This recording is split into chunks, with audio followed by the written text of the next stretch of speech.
छौरी दुनिया के मन से हटा ले अब भोला बाबा के तू जलावा चढ़ा ले गनी मन भातार मिलतो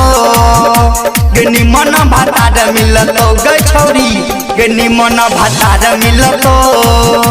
गनी मन भातार मिलतो छौरी दुनिया के मन से हटा ले अब भोला बाबा के तू जलावा चढ़ा ले गनी मन भातार मिलतो गनी मन भातार मिलतो गे छौरी गनी मन भातार मिलतो गनी मन भातार मिलतो। Presented by Anu recording studio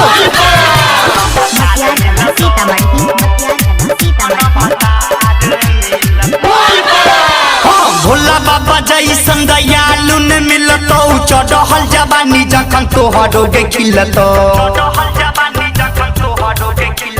Bhola Baba जैसन दयालु न मिलतो चढ़ल जवानी जखन तोहरो गे खिलतो छौरी कमर तू अपन उठा ले आ भोला बाबा के तू जलावा चढ़ा ले गनी मन भातार मिलतो गनी मन भातार मिलतो गे छौरी गनी मन भातार मिलतो गनी मन भातार मिलतो।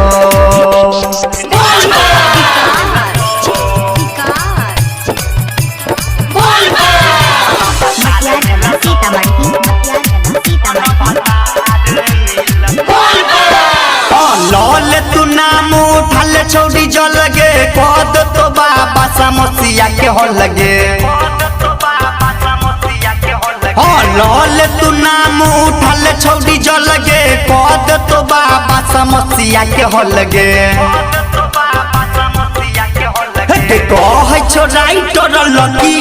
आ पाइलट के बात तू रखी गनी मन भातार मिलतो गनी मन भातार मिलतो गे छौरी गनी मन भातार मिलतो